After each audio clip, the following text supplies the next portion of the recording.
Distribution provided by Cloud Sigma, the cloud that adapts to you.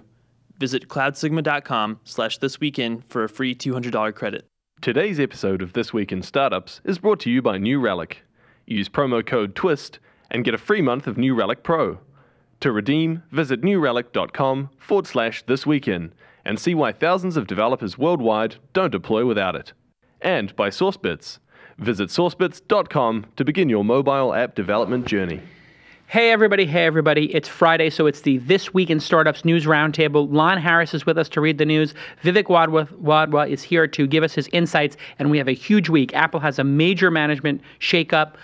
Lucas has been sold to Disney.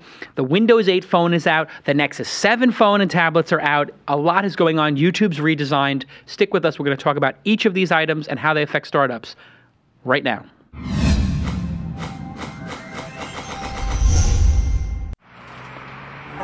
That's what it's all about, man. They said money is the root of all evil. What? Funny how it feeds my people. We ain't gonna live like equals until we get the money, spend the money, and defeat you. Yeah, money is the root of all evil. What? Funny how it feeds my people. Yeah, we ain't gonna live like equals until we get the money, spend the money, and defeat you. Hey everybody, welcome to This Week in Startups. It's Friday, it's episode number 302. It is our news roundtable. We've got a lot to discuss today. Lucas got bought by Disney. Apple fired half the management team and moved the responsibilities around. YouTube redesigned. Nexus, Google's new phones and tablets are out. Hurricanes. Hurricane Sandy. Yeah. A lot is here. And Lon Harris, welcome back to the program to read the news. How are you doing? To be back. Great, doing great. And now you're not working at Ranker anymore. You had a good run there, but had a good year-long run at Ranker, and Ranker's doing great. They were just in Pando Daily the other day. I don't know if you saw great. No, I didn't see it. So yeah, they're building readers at a very rapid clip. Views are way up. So things are going great there. I have moved on. I'm now writing and producing for What's Trending. Right, which is Shira Lazar's daily show. Daily YouTube live show. We go live at noon every day, so you can watch that and not miss your This Week in shows. How long is the show for?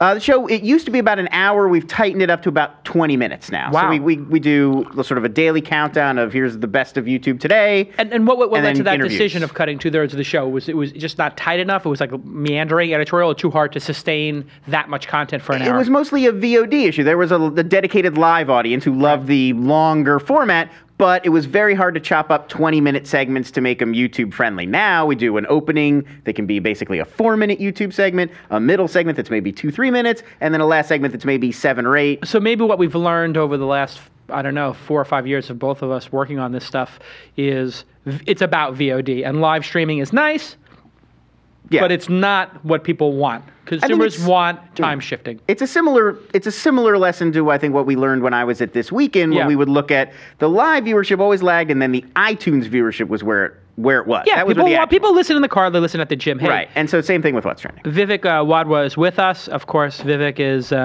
just an excellent columnist and writer who I read everything he writes. Welcome back to the program, Vivek. Hey, thanks for having me, Jason. And we got a lot to get into with you, especially around the Apple changes. But before we do, let me just take a moment and thank a new sponsor on the program, which is New Relic. And these guys do a great job for us in helping monitor our websites. If you're in the startup business, you have to monitor your website, and you want to make sure that it's up and running and it's fast. Remember, Marissa Mayer told me and many others, speed drives usage. If you don't have speed on your website, you're not going to have usage. One of the best ways to increase usage of your product is to increase the speed of your product. How do you do that?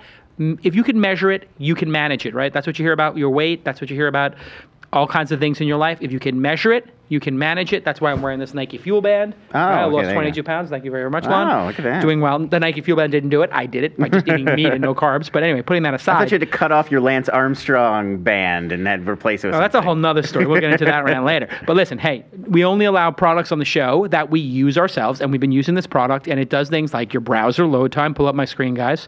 And you can see in the screenshot the browser load time, the app, the network. So you're measuring on different levels. You're measuring how long long the browser takes to load stuff, the network, hey, the pipe, and then you're also looking at how well your apps also respond, because the software actually is a big driver of this. So you have the network level, the software level, and you have the browser level. You got to get all of that right, and it's complicated, and that's what New Relic does.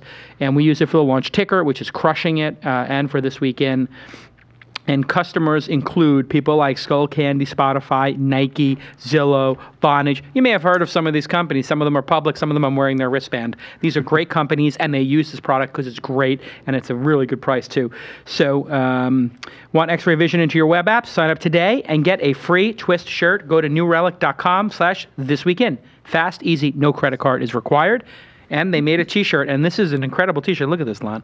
This is like a fan came up with this concept. Yeah, and it's sort of like it works off the samurai thing and for TWiST. So there's your blade, and I tell everybody, hey, listen, and he cut the dot in the eye in half. Yeah, very clever. It's going to be only for people who sign up. And I like the font, too. It's kind of like a throwback, like a 70s Japanese movie kind of font. It is. I saw this, and I immediately knew that this was going to win. All the fans on the TWiST list said this is the winner. New Relic, RELIC.com/thisweekend. newrelic.com/thisweekend. Fast, easy, no credit card required. Go get your free T-shirt, and let's all thank them on our Twitter accounts. Welcome to the program, and just say, hey, thanks. Thank you at New Relic for sponsoring independent media like This Week in Startups, which is crushing it. I was out with the TuneIn CEO the other day, who's a Sequoia-backed company, and they are crushing it. These guys are making a lot of money. Everywhere all of a sudden. And he told me, just like the Stitcher Radio guys, we're one of the top podcasts. Oh, really? Top podcasts. Yeah, of course. And the traffic's huge. And they want to talk business. A little business going on. Finally. Hey, speaking of business, I know, isn't it interesting? Respect. It's like audience development. It's a little, I feel like the show's respected. Yeah. Oh, it always was, but now it feels like it's crossing over into a more mainstream acceptance. Absolutely. And I have my reality television. I signed off on a reality TV deal. Finally, we've been saying that for many years. But it's a shopping deal. It's a shop deal. It's one of the big firms. I'll announce it later who specifically. But it's, you'll know some of the shows they do, Porn Stars and Secret Millionaire. But they do a lot of the big reality TV shows. Sure. And they said, hey, you want to do this stuff? I said, I'll do it if I can own the show with you, and I'll do it if I get final edit. Right. That's it. Those are my terms. You know what they said? So the Gordon Ramsay deal. Know what they said? What did they say? Yes, Gordon. They said, I was like, wow, got an agent at CAA. I mean, who knows? Maybe I'll be on TV someday doing what I'm doing here. No, it'd be a different type of show, but yeah. Startup I give it a 5% chance. Startup Nightmares. Exactly. What's the first story? All right, so we got to talk about these Apple management shakeups, especially because Vivek was quoted in USA Today. Oh, yes. But anyway, Tim Cook announced 2 high-ranking Apple executives have been sent packing.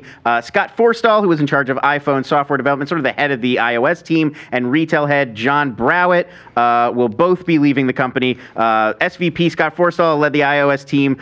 He's going to remain an advisor to Tim Cook until his departure sometime in 2013. He had originally been considered something of a favorite to replace Steve Jobs as CEO. Clearly that did not happen, and now he's going to be moving on. Johnny Ive reportedly did not get along well with Forstall. There's been a lot of rumors about the management team sort of not getting along. He will now head up hardware and software human interface, and Craig Federighi is going to oversee iOS and OS X development. There were lots of talk, which we'll definitely want to ask Vivek about sort of all the relationships and the dynamic among the senior management team. It was also rumored that Forstall had refused to sign an apology after the iOS Maps debacle a few weeks back, which may have led to this as well. So how do you think Ivy is going to change Apple's software, and what does this say about the dynamic in Apple's top ranks? Nobody knows exactly what's going on here. This is like when you see, a couple gets divorced, or a business breaks up, the VCs and the entrepreneur no longer want to work together, whatever it is. Nobody knows exactly what happens. You can speculate, but you don't actually know because a lot of things occur in private. So we can speculate, but we don't know. Yeah, of course. So then I guess if we're speculating with Scott specifically, Forstall, there has been rumors that he's hard to get along with. Sound familiar? I mean, and he was considered like, hey, maybe this person. It's like him and Johnny Ive. Johnny Ive. It's like these are the guys who, Steve Jobs really curated. But Steve could manage these folks. Right. It feels like maybe Scott had a little bit too much Steve in him, and then, people don't want to treat him like Steve Jobs. So then what happens? Tim Cook is trying to keep the other guys here, and he's got to make a decision: who can I afford to lose? And if they look at it, you can't lose John Ive.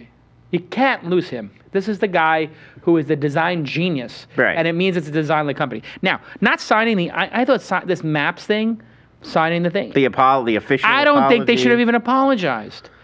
What they should have done was they should have just allowed Google Maps to still be there and launch their product and then switched it as the default, right? They could have just said, we're going to put Google Maps back.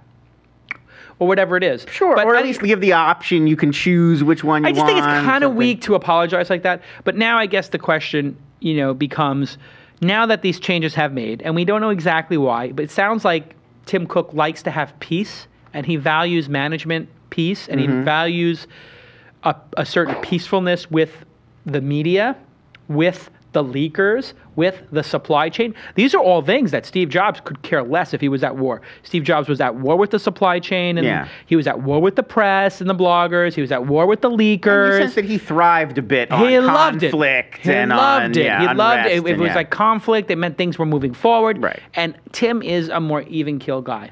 So if you're a shareholder of Apple, which one do you want?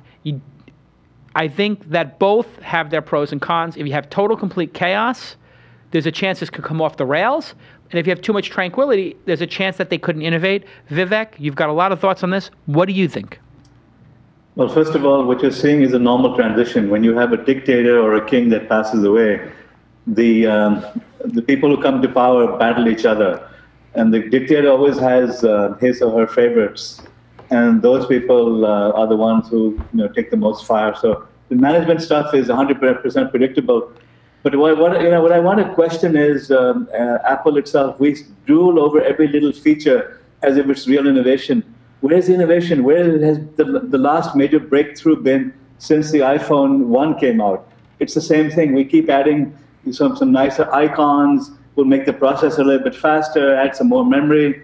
And then we say, wow, look at this. Jobs used to go on and give a remarkable presentation, and everyone sort of bowed down and said, yes, sir, yes, Emperor, this is really true innovation.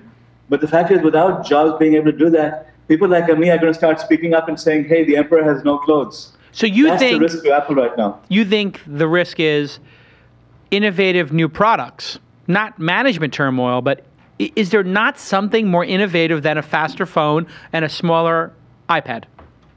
Yeah, but where are the look at Connect, okay? Yeah. Very nice interface. Then you have Leap Motion, you have a bunch of other gesture-based devices. Right now on Sharper Image, you can buy these projectors that clip onto your iPhone. Why isn't Apple delivering some breakthrough innovations like that? We were expecting the Apple TV that would be voice controlled and do all these magical things. Where's the goddamn Apple TV? Where are all these innovations that we were expecting? All we're getting is another iPhone every 6 months, which is slightly better than the old one. I do have to agree with you and perhaps disagree on one level, because it does seem like it takes them every 3 years to put out an innovative product. Like the time between the iPod and the iPhone was years, 4 or 5 years. Yeah. Then the time between the iPhone and the iPad was a couple of years. It was 2.5 years ago that the iPad came out. So it feels like to put in a totally revolutionary device might be a 3 to 5 year cycle for them. I think what he's saying, though, is if the TV comes out, the iPad was just another iPhone with a bigger screen. But the iPad is a unique experience. I mean, they have sold 100 million of them. You can't just say it's a bigger oversized iPhone. It wasn't as revolutionary as the iPhone itself was, or as the but then iPod you was. could argue the iPhone was a better iPod. Bigger screen, double the screen of the iPod, and had a phone. So so those are incremental. But where are the blow your you want the socks off game new changer. I products? would argue that the iPad was a game changer only because it changed behavior so much, if you catch my drift there. Yeah. You're not going to watch people started watching video, as an example. They wouldn't do video on their phones except for short YouTube videos, but on an iPad, you'd watch a movie. So I do believe the iPad was revolutionary, but I do culturally, in terms of people now taking tablets and how using people it. use it. It is, yes, it's a big fat iPhone, agreed. But I also think that some categories, one of the things we're seeing, and Vivek, I'm interested in your feedback on this, that there's so much competition right now that the race to perfecting a new device is sort of halving. I don't know if we can call this like Calacanis' law, maybe. I can get credit for something finally. But the time between reaching perfection, 90% of perfection, is shortening by whatever, 10% a year. Because the amount of time it took, if you look at the iPhone 5 as a device, that is the perfect smartphone. It's clearly, and so is the Galaxy, phones that have come out from Samsung, and so is the Windows phone from Nokia. I don't think there's anything left to do with a phone. Like, I think they've reached the 85-90% complete mark. With iPads, I feel like the same thing. They're 2.5 years old tablets, and it feels like nobody's got any more ideas, and they're as good as they're going to get. And the iPod itself, like the iPhone took 5 years to perfection. Mm-hmm. The iPod took maybe 6 or 7 years to perfection. The iPad only took 2.5 years. Is the product perfection cycle accelerating, Vivek? It is. You're absolutely right. And you're making some very good points over there. But, what we should have had right now is with the iPad, we should have had a Minority Report type of gesture recognition system. Microsoft rolled it out, several years ago, and Kinect became a runaway hit. How hard is it to embed some of those technologies into your little iPad devices and come up with new ways of looking at it? And then, like I said, the projectors, what about those? And then the basic iPad itself. The biggest threat to Apple is really a device like this. This looks like the iPad Mini to most people. It's only $35, 1/10 of the price. $39? $35. By the way, add a zero, and it's this device, and you're holding a device that looks exactly the same. Pull up your web browser. I know. Hold on a second. Pull up your web browser. And pull up I don't have internet connectivity, but... oh, okay. I was about to say, if you pull up the New York Times and I pull up the New York Times right now on our mini, 7-inch tablets, I'm guaranteeing you there's very little difference between the experience. So there's not much difference at all. In fact, if you're one of the billions of people who's never used a smartphone before, and you get this for 10th of the price, there's no even looking at Apple. And this is what's going to kill the market. This is a very slick little device. I mean, that's the one from India, right? What's the name of it? It's the one from India, made in India. What's the name of it? It's the Akash, Aakash. It's being made by a data-wind Canadian company. It's being made in India by them. But the point is that there will be an entire generation of these from the Chinese and from everywhere, which are below $100. How is Apple going to justify its $300 price? Wait a second. I'm on the Ubi Slate site here. Let me pull it up. It says it's $34.99. This costs $3,499. I see it right there, Vivek. You gotta get your mental rupee calculation. Oh, that's rupees? Yeah. Rupees. That's got a GPRS chip built into it, which means that you can also use it as a telephone. And that's something that the iPad... Is that subsidized? Is it subsidized by $50 or $30? That's the list price. No, I'm saying, but is the government subsidizing $10? The government is going to sell them for $27 or so. Oh, wow. Going below $30. See, I have been speculating that tablets will be free, and I think it's only a matter of time before Amazon, right now they're at $199, yeah, and so is Google. I think Google should give a tablet, if you buy a 3-year license, or if you pay a 3-year Amazon Prime in advance, they should give you the tablet free. Because just think about how that would spur tablet usage. And I don't understand these stupid technology companies with these huge balance sheets, and they sit on the money while the race is going to Apple. You have to make much more dramatic. This is a message to Larry and to Jeff. Guys, step on the pedal. Tablet computing is a big effing deal. It's a BFD, as I tell people. It's a big fracking deal. It is, Why not give it away?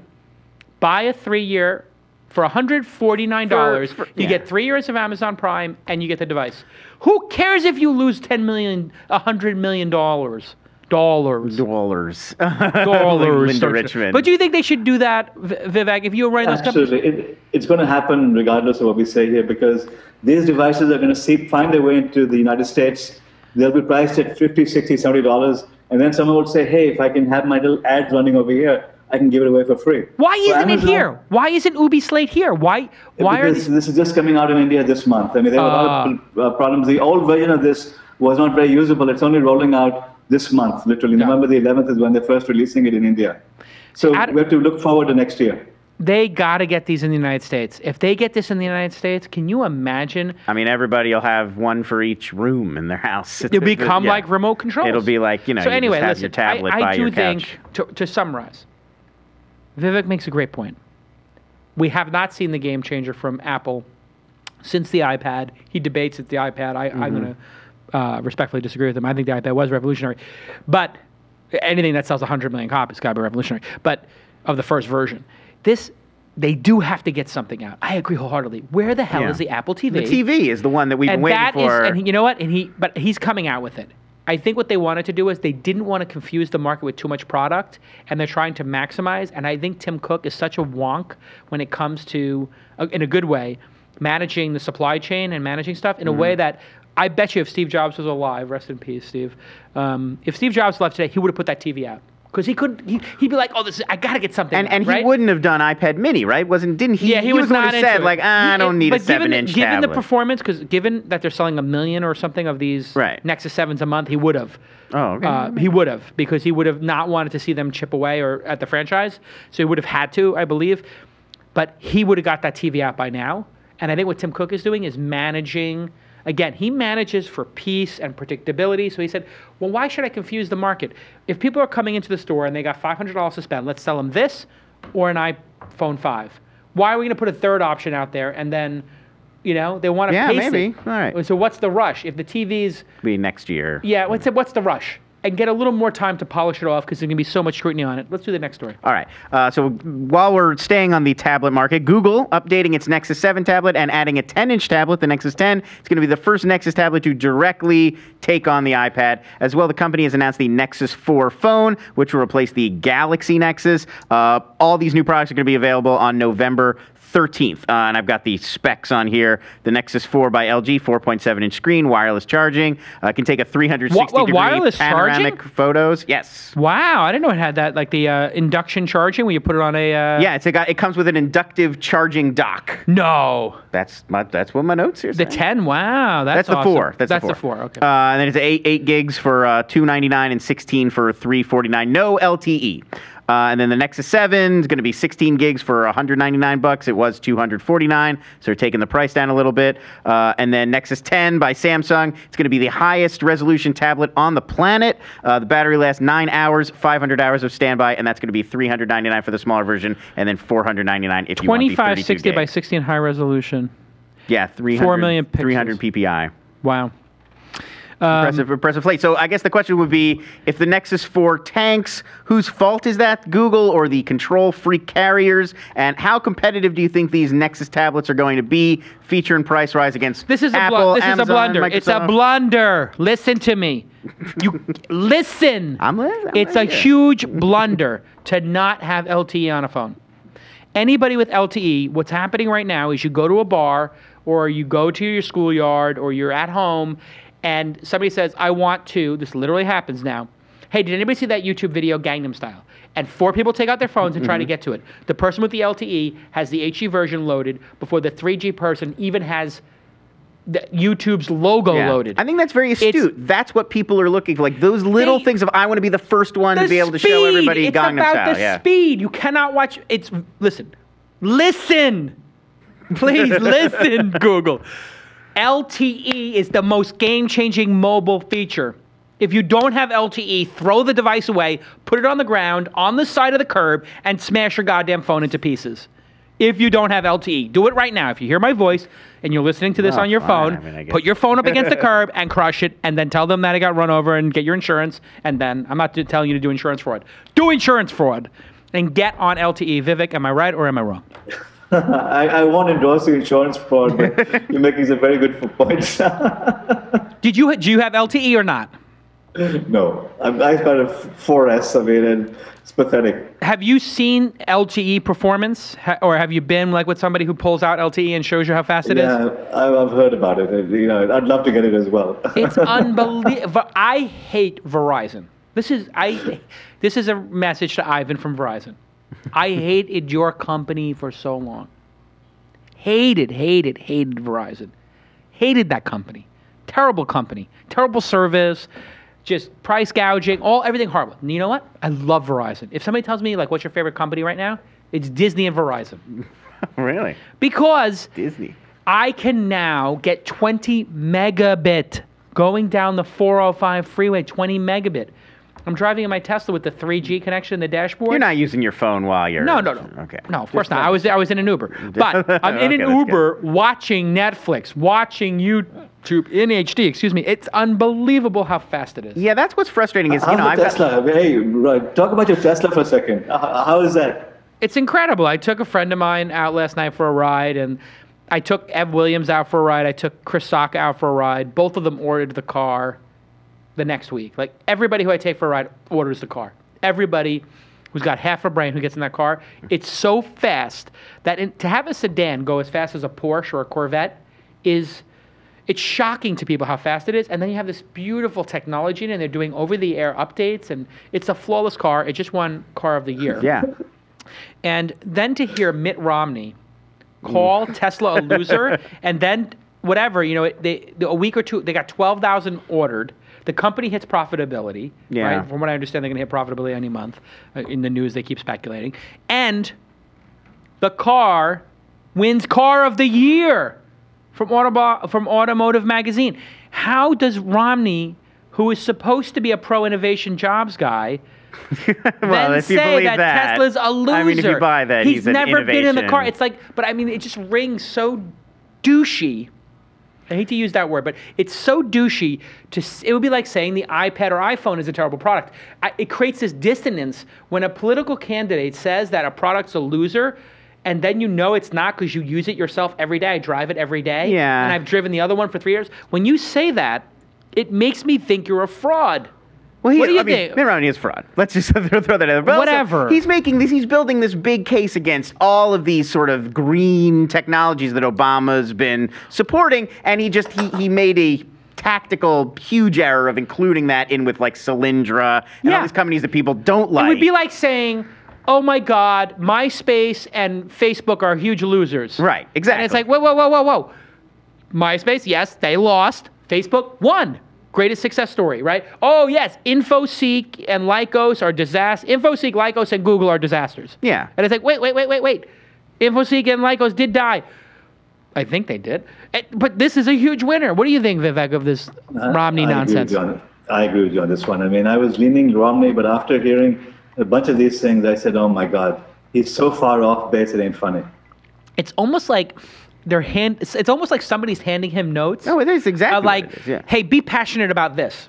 And he's like, okay, I could play passionate about that. I think it's just a lack of understanding. They're just looking at all these names of companies and lumping them together and don't really know. It's all solar energy. I mean, yes, Solyndra was a disaster, but to attack solar energy, solar is dropping, and we're going to all be living in solar power houses by the end of this decade. So that's another amazing technology which is getting a bad rap because of dirty politics. Totally agree. Dirty politics. 100%. And you know what? If you're in the technology industry and you're backing Romney, I just think you're making a huge mistake because the guy doesn't get it, and technology is the most important thing. And if he doesn't get that, what else doesn't he get? And I'm not a political guy. I'm an independent. I'm sort of like Bloomberg, but like Bloomberg, I've come to the conclusion Romney douche, at least with Obama. I do think Obama sincerely cares. I do think he's going to charge us too much on taxes. I don't agree with Obamacare. I think that was poorly executed. I've got my issues with the guy. Oh, yeah. No, I got my issues. Absolutely. I think World it would be unfair politics is not one of them. I think that you look at the S show he inherited, the sugar show he inherited. I mean, and then to lie, like every month we see job growth and the percentage of unemployment go down, job growth. And then Mitt Romney is adding up like every possible, statistic of unemployment and packaging them together as if like it's a total complete disaster. But we see a chart of the stock market rallying and a chart of job growth and unemployment down. You can't argue with facts. Facts matter. It's just bizarre. I don't know. I don't mean to get into politics, but you're an independent, I take it. I'm just more or less where you are. I mean, at a dead center. And like I said, I was leaning Romney because I was unhappy with Obama, particularly on immigration. But after hearing, these mindless attacks on Tesla and, I mean, a lot of the other stupidity that we're hearing, I'm sort of now back in the center again. Well, I mean, you're like me, Vivek, right? Like you want to prevent gay people from getting married, prevent women from making choices about their bodies, and give all the rich people tax breaks, right? That's what you're into? Right, exactly. I mean, Romney made the women should not be allowed in the tech world. I mean, Yeah, no, seriously. Romney hasn't made a case. Here's why you should vote for me. It's like the same plan we've been hearing from McCain and Bush, like lower taxes on everybody, Hey, listen, be meaner to China. You know, it's not really. I'm going to skip the. Women belong in the home. That's the way it used to be. That's the way it should be again, right? I want to talk about Lucas and Disney in a moment. But first, I want to just tell everybody, hey. We have a huge announcement about the launch conference at the end of the show, and SourceBits is helping me build an app for the SourceBits is agreed, and they're going to be on the show today at the end after the news talking about the app, and this is a revolutionary app that SourceBits and I are making that is going to change the face of crowdfunding and events forever. Stick with us. And it's right now. It's the 29-minute mark. At the hour mark, we'll if you want to fast forward ahead, if you're driving your car 2 weeks from now, and you want to see what we're building, we're going to start showing it at the end of the program. Thank you, SourceBits, for sponsoring the program. If you're in your car, listen to the whole show, and then listen to the whole show. You'll get there. You'll get there. You'll get there. Great stuff. Give us the Disney story. This is I'm loving. Go ahead. So anyway, Disney acquired Lucasfilm. That includes not only the Star Wars franchise, but all Lucasfilm properties, LucasArts, the video games, and Industrial Light and Magic and Skywalker Sound. Total price tag was $4.05 billion.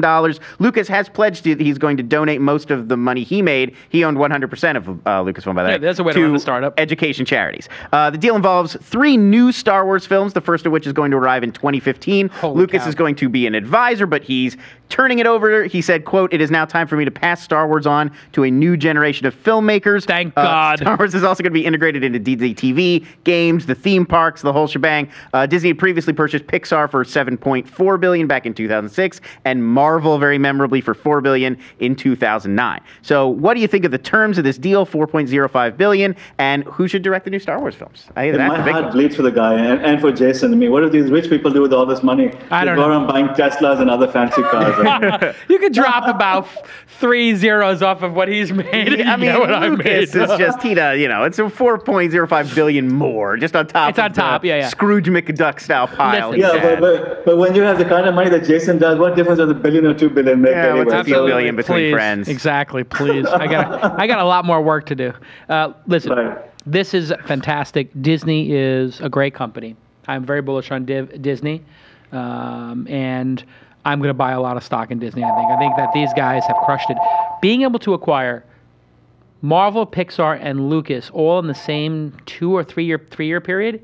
Since 06 to 2012, so 6 years. Unbelievable what the run they've gone on is, and I love the idea of making the new films. I love the idea of George Lucas, most of all, not doing it.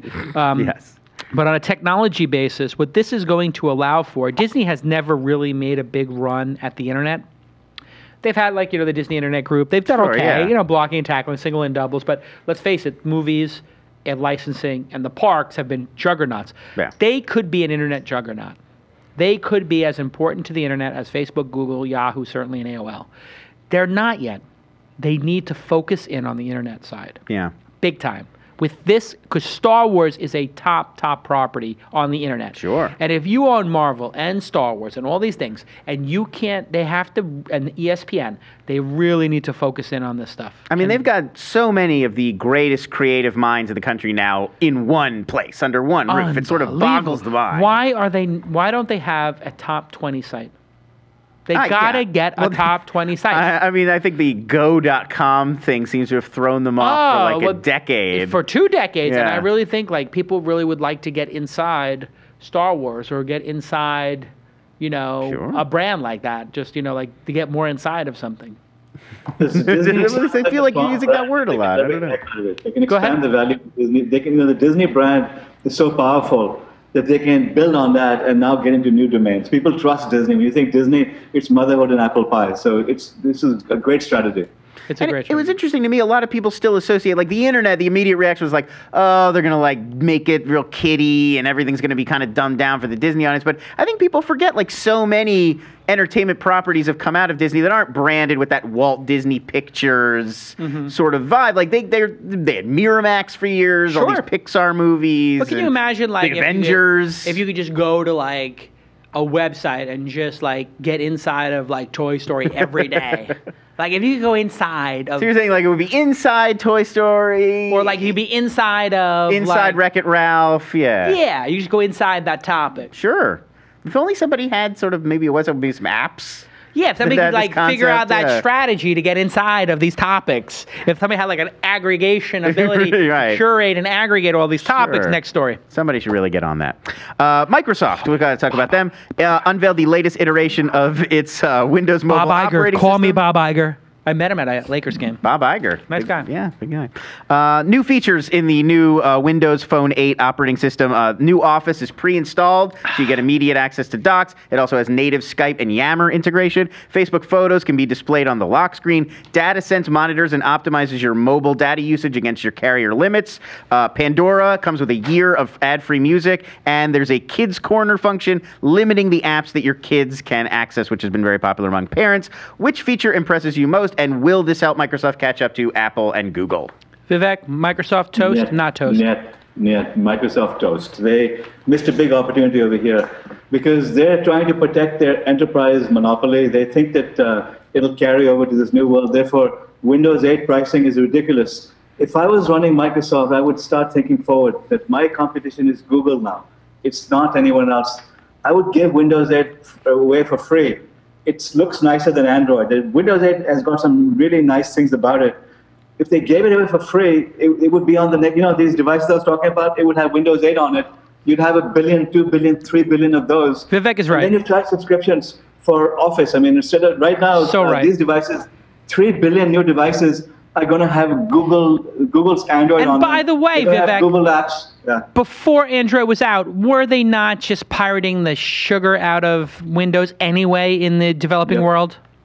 Yep, absolutely. It was just being wholesale stolen in China, India, and other places. Now it's all Android. Everyone has moved the entire operating system over to Android. Because it's free. It's free. It's legal, yeah. The development, which means that but you're going to be doing Google searches, Gmail, you're going to be buying Google apps, Google all the way. See, this is where Vivek is a smart guy. I have him on the program. He's so right. They get Android because it's free. Now they're into the ecosystem, right? Now Google has their hooks in. And then they say, oh, well, Maps integrates and Gmail integrates and Google Drive integrates and Google Office integrates. All this sugar integrates perfectly and flawlessly with Chrome, which is in Android, and it all works together so simply. So what are the chances somebody's going to say, you know what, I'm not going to use the Google Drive. That's at a bargain basement price. I'm going to install SkyDrive. Microsoft has to be bold, put out Windows 8 for free, let anybody use it on any hardware, and then what they should do is, if you want it supported, if you want support, if you want the drive, if you want the extra space on Hotmail, if you want Office, charge for that. And could they not make it free in those developing countries as well? Wouldn't that be Absolutely, because they're competing with Google, and they would have everyone now moving on to Microsoft's platforms, upscaling from it, using Office. You want to now install the next version of PowerPoint. You pay Microsoft $5, and you get that. And there's so many opportunities Microsoft has here because we're at the verge of this major revolution. 2 to 3 billion new devices coming on over the next few years. There should have been Microsoft devices. At least give Google a run for their money. Right now, Google is going to own the world because of Microsoft's stupidity. And, Apple, to a certain extent, because they want to protect the margins, the percentage of devices. I saw Android is 75% of smartphones now. Is that right? Yep. Yeah, and it's going to be 100% at the rate they're going. Sure. And so in the United States, it's not as profound. But on a global basis, in China or India, how many people are going to have iOS or Windows? There are 911 million cell phones in India right now. When these devices come with the cell phone built in and they're $30, you'll have 900 million of these just in India, 1 billion in China, and they'll all run Android. So, which means that they'll be doing Google searches, they'll be doing Google this, Google that, versus Microsoft. Microsoft is going to lose the war in trying to protect its tiny little turf. Makes no sense. Yeah, I mean, what's their thinking there? Like, why? Obviously, they have people at Microsoft who know this is the classic innovator's this. dilemma. It's an innovator's dilemma. It's crossing the chasm. You have this existing business you're protecting that's throwing off massive earnings that keeps Microsoft, $100+ billion company. If they take that and then Google has taken those franchises and they've run them down to zero cost or negligible cost, right? Office. And you know what? Microsoft took Netscape's business, the Netscape browser, and made it free with IE. And this is how you do hardcore warfare. You just absolutely annihilate the other person's margin. What is happening to Apple? Android is annihilating the iOS market by saying the operating system's free. Eat all you want. HTC, Samsung, and these other vendors are producing world-class products, better phones than iPhone. It might not be better on an aesthetic basis or as a package with the complete app ecosystem, but anywhere down the line, Samsung's phones are always a couple of months ahead of Apple's, right? I mean, they had LTE a year before, they had bigger screens 2 years before. They're always going to be ahead. But as a full product, yeah, sure, iOS is a plus. Their hardware is a better device, better industrial design. But I picked up those Samsung phones. Oh my God, they're gorgeous. They're great, yeah. They're stunning successes. And so this is going to be very interesting what Google's doing. Google, everybody, Facebook's going to kill Google. How did that go, Vivek? No, I mean, Google, has just started right now. When they start getting the billions of users, they will bring Google Plus back. And I'm still optimistic about Google Plus. And I'm pessimistic about Facebook, by the way, because I don't think that Facebook right now is under so much pressure to increase revenue. They're increasing advertising when people want to be in private gated communities. So Google Plus still has a lot of mileage to go with it. And now with the Android winning the tablet wars, Google is going to dominate. Google is going to be tomorrow's Microsoft. Did anybody else notice? Speaking of Google Plus, we actually have a story about Facebook ads if we want to talk about that next. But the YouTube, we're talking a little bit about the YouTube update, as well as now Gmail has an update, and they're making them look more like Google Plus. Like they're integrating the Google Plus design is design. It's beautiful. It's a beautiful design. But have you seen people talking about? I have to find it here if you give me a second. But DangerousMinds.net did a story about the Facebook stuff, and they've been really talking about what I'm calling double taxation, Facebook double taxation, which is you pay to get your friends to follow you there, or you brought all your friends there, and now if you want to reach them, you have to, here it is, pay Facebook to promote this post or the dog will die. Right, the promotion. You have to pay to promote your stories to your own followers. That would be like if MailChimp said, oh, you have 10,000 followers, now I'm going to charge you to reach them again. These are your followers. Or Twitter said, oh, you want to tweet to your people? Okay, they're not going to see your post unless you pay us again. Yeah, it's such garbage. Their double taxation is unbelievable. What do you think about it?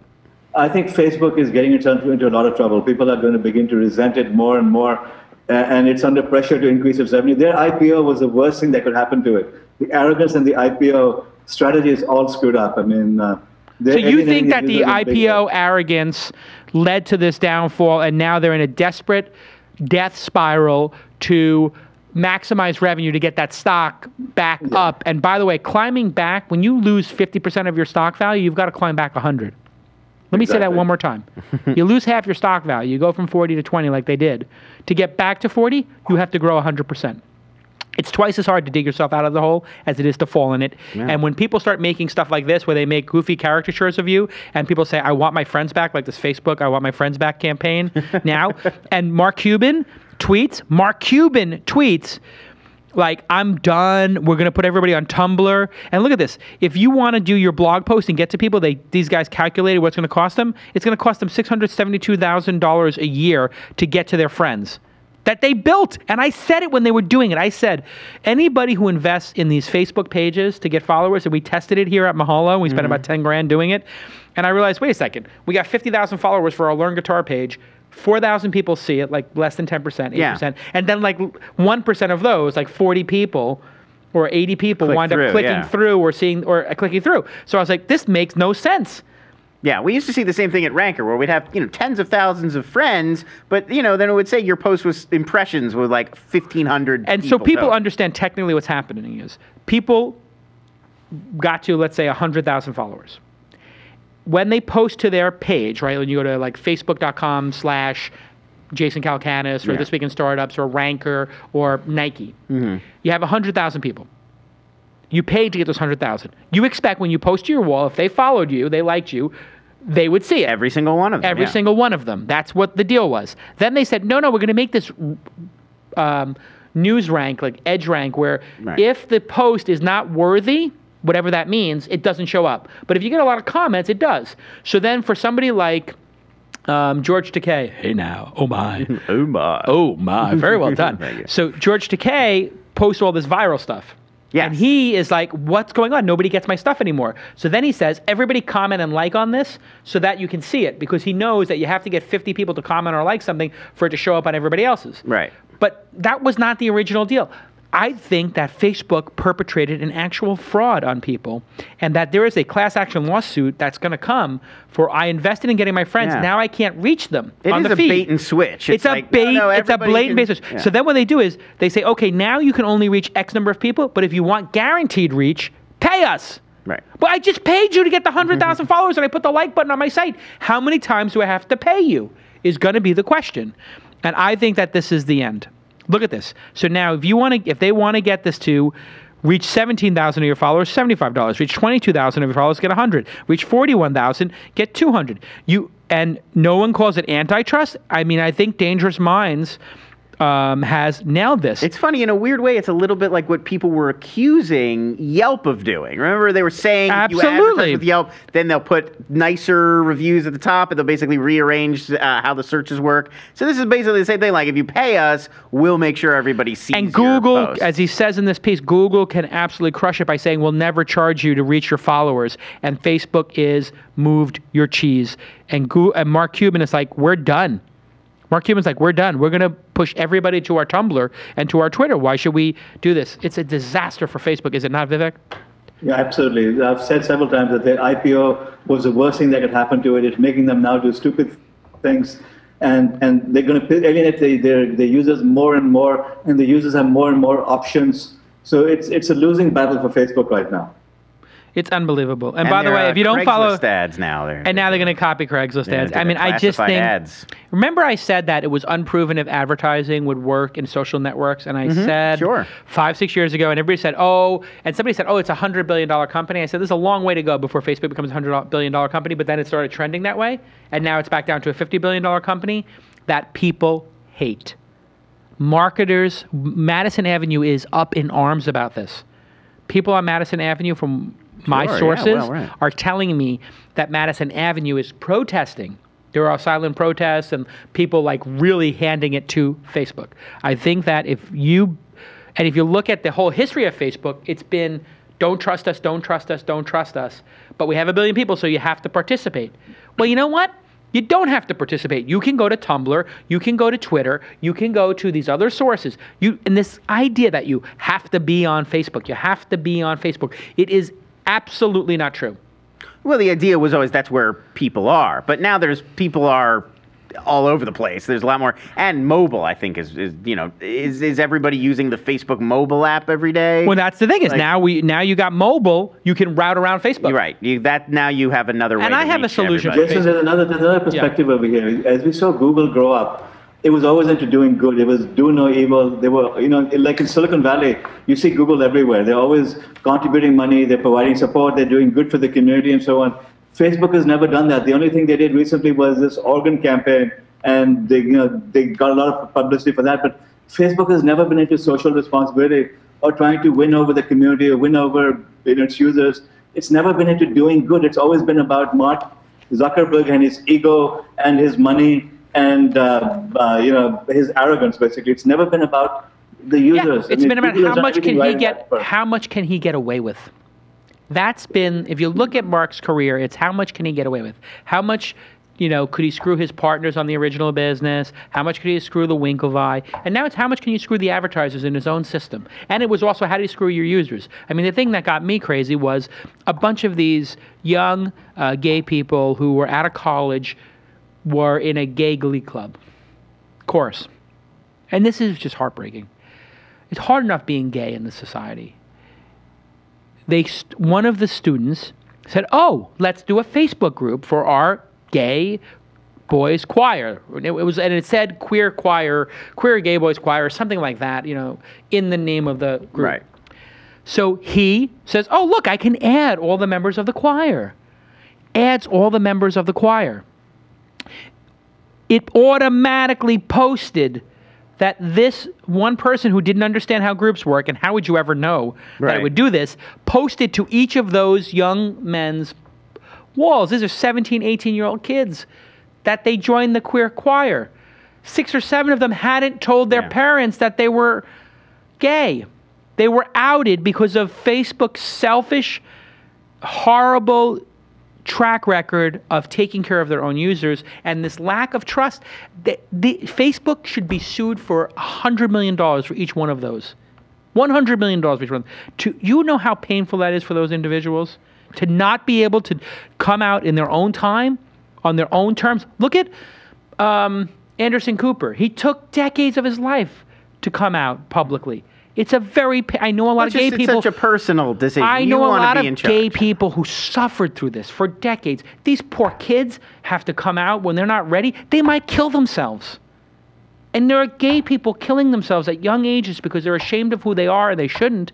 And then Zuckerberg, because of the culture he created, is responsible for the pain and suffering of those individuals. And I am infuriated about it. And he should get sued for hundreds of millions of dollars for it. It is absolutely abhorrent. And it is directly related to Mark Zuckerberg's approach to building a product. And this is why I went off on him years ago, and people tried to crush my career. Some of the most powerful people in the industry said, you got to back off your criticism of Facebook.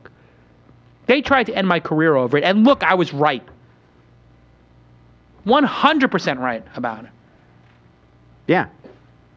The guy is a tool. Period. He's getting it left, right, and center from the public markets. I mean, he's the same guy who showed up in a hoodie at the investment banker's thing and hid in the bathroom for an hour out of arrogance and so on. Now he's getting it left, right, and center. He's getting his due over here. He needs to really take a long, deep look in the mirror. I mean, where is Mark Zuckerberg's public apology to those kids he outed? Huh? Where is it? Where is it? Where's GLAAD in all of this? Where is the Gay and Lesbian Association? The Facebook spokesperson, Andrew Noyes, said, our hearts go out to these young people. Their unfortunate experience reminds us that we must continue our work to empower and educate users about our robust privacy controls. That's what they said. Oh, yeah. Bull S. Their robust privacy. They specifically designed that product. They knew they designed. Where are my lawyers? Where are my class action ambulance chasing lawyers? Get in touch with these kids. There's plenty of public record of me, Mike Arrington, and other people saying that this is a BS feature. Robert Scoble, myself, Mike Arrington, we were all added to the NAMBLA group along with Mark Zuckerberg. Mark Zuckerberg knew he created this feature that resulted in this pain and suffering in these people's lives and probably other people's as well, by the way. Oh, I'm sure this has happened other times. And he should pay $100 million, and he should make a public apology. And he never would do it, right, Vivek? He'd never do it. Apple apologized because their maps aren't so great. Yes, think about that. This is the difference. Tim Cook apologizes over the maps being wrong, and Mark Zuckerberg gives a snide PR comment from his PR lackey about the outing of young 17, 18-year-old gay men when we have gay people committing suicide all the time. It is an epidemic of gay people committing suicide because they're ashamed of who they are. This is the same as when black people were not allowed to be on the front of the bus. This is the same suffrage of women not being able to vote and being beaten. This is the same thing that gay people are going through today. And it is unbelievable in this day and age that a company like Facebook would contribute to that and then not take ownership of it. And I bet you there's, out of the whatever number of thousands of employees, 15 or 20, whatever the percentage is, are gay. How could you work, if you're gay, how could you work at this company without Mark Zuckerberg making an actual apology individually to each of these individuals and making it right? He should pay them each $10 million in Facebook stock out of his own shares. I'm dead serious. And where are the gay and lesbian associations fighting for these people who've had their lives potentially ruined? I don't want their lives to be ruined. I think they'll have great lives. But being gay is a lot of fun, man. All my gay friends have so much fun. I'm married with a kid. One of them, Bobby Duncan, she's 22, and it does look like she has had a falling out with her father. That she now is out to her father, who is very religious. He wrote some very hateful things on her wall after this. So it is causing genuine human and Mark suffering. Zuckerberg can't possibly apologize himself. Can't possibly. Well, how do you even make that up to someone? You've made this decision for them, and now they're out to their own father. What do you think I would do if I made that mistake? You definitely would apologize. I would get on a goddamn plane. If I did something so stupid, I'd get on a plane, and I'd say, may I take you to lunch? Can I take you on a tour of the company? Would you please come out here? I'll fly you out first class. I'll fly you out on my goddamn private jet, because I effed up so bad, and I am so sorry. I am so sorry. And I would look this is literally what I would do. I would look the person in the eye and say, I just want to apologize. It's my fault. Leadership starts at the top, and the buck stops here. It's my fault. And it's going to really inform everything we do here. And this is my management team at lunch, and we want to hear what you went through, and we each are going to apologize to you in order. Each person on the management team is apologizing in order. That's what I would do. Literally. Yeah, you feel... I would make every member of the management team apologize to them. You gotta feel. I feel like Zuck, and I don't know the guy personally, but you feel like he may not operate on that level. He's not capable of one-on-one empathy. Let me hear your story. And Facebook has never been socially responsible. Like I said, that's the difference between Google and Facebook. That Google from day one made sure that it didn't get perceived as evil like Microsoft did. So they were the opposite of Microsoft. They were the do-gooders, and in the community, Google is respected. Facebook is despised by large segments of the community, and it's growing. That's what the problem is. Yeah. It's just, leadership starts at the top. It really does. And an organization takes on the ethos of its leader. That's what I've learned in my years, 20 years of being an entrepreneur and 5 years of angel investing and 6 years of running the conference. Who you are as a leader is what your product becomes. Whether it's Mike Arrington with TechCrunch or me with Inside.com or Weblogs Inc. or, Tim Cook or Steve Jobs at Apple, whatever it is. For better or for worse. But when you see an organization's behavior, the fact that Google has their Google nonprofit, what's it called? That Megan runs? Google, what do they call Google.org. Google.org gave 1% or something like that of their IPO money, put it in $1 billion fund. They're still giving it out 11 years later. They don't even have to. Yeah, it is Google.org. You're right. Google.org. Where's Facebook.org? Over $1 million in investments and grants. They don't give back. They don't give back. Doesn't give to the community. I mean, that's the problem with the company, that they've done nothing to build social support.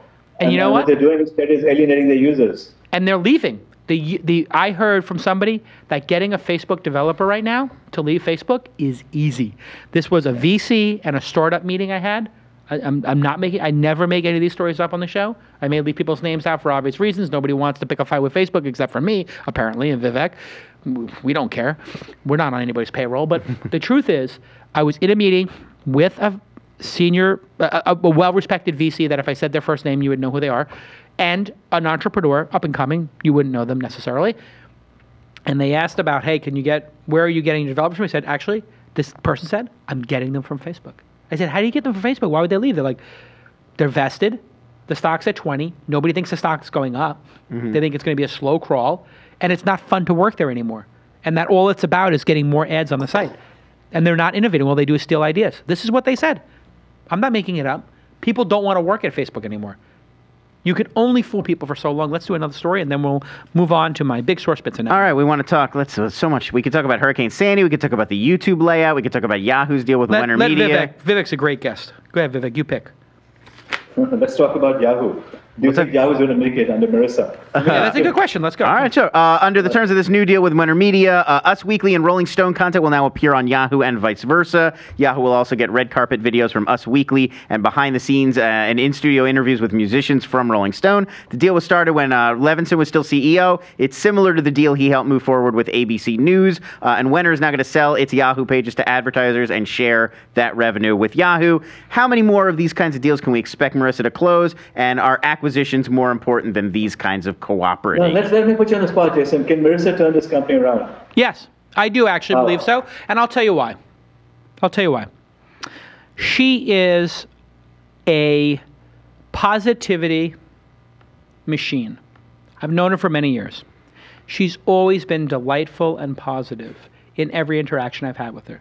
When people were saying, oh, Mahalo human-powered search is going to, attack Google, and then people were pitting us against each other, she was always delightful and charming to me. She was always delightful and charming and warm to me at the TechCrunch 50 and launch events. She is a person who is relentlessly positive, and she's wickedly smart. What Yahoo needs is a relentlessly positive person who's wickedly smart. And what it's doing is, you can see it already. She just put, and we said it on this program, How to Fix Yahoo. She just put the person from Onto which was the big acquisition they did last year. Right. It's a cool, interesting, like, second screen experience. Yeah. You're watching Walking Dead. It knows you're watching Walking Dead, and you can talk to people. She put the entrepreneur in charge of all of mobile strategy. She took the other woman, Kathy from that weird site, and made her the CMO. Pull up her name. When I'm talking, you should be typing this stuff in. Yahoo CMO, Catherine. I forgot her name, but she's very smart. That other woman, and she was the new. She made her the CMO. Kathy Savitt. That woman's brilliant, and she had a weird site. What was the site she was CEO of? We're gonna figure this out. You just go to a Crunchbase profile or whatever, LinkedIn profile. We're gonna figure this out. Anyway, she is becoming a magnet. Amazon, former Amazon exec. Right, and there was something else she did in between. She had this other Lockers. Site. Founder and CEO of Seattle-based Lockers. So you ever see, like, you get these Lockers things? Oh, my God, it's huge. The kids love Lockers because I guess they make some money off it. You get, like, some points or something. You get points. You get the more when people share what you share. Exactly. So it's some, like, weird, like, MLM, multi-level marketing. You hear about it, Yahoo, YouTube people love Lockers. Whatever. So anyway, I found that business was a little bit odd, but putting it aside, she's obviously a hustler. And Marissa's putting each of these people in. That's step one. She's got hope. She's putting the right people in positions. Now she's making acquisitions. She bought that startup Stamped. That group made a beautiful web app, which, like, you'd stamp what you like. Yeah. They have all these resources. She's putting the right people in place. She's making small acqui-hires of dedicated teams. She's going to incentivize them properly. Now the question is, will she cut, Vivek, 2,000 seats of people? And what will that have on morale? That's going to be hard to do. So what I think she's doing is building up the positivity and the hope, knowing that she has to build up massive amounts of hope for when she cuts those people. And then she's going to have to build up hope again, but hopefully that will net be a bigger bubble, a hope bubble. And if she does... Should she buy AOL?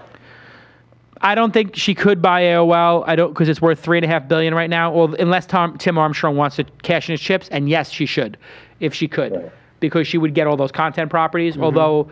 I don't know how Ariana would go for that. You'd have to give Ariana another $50 million because Ariana, I think, probably got shortchanged in the AOL sale, actually. I think she probably is worth a little bit more. She'd have to re-up Ariana reload her for $100 million, which would $50 or $100 million, which would be worth it, actually.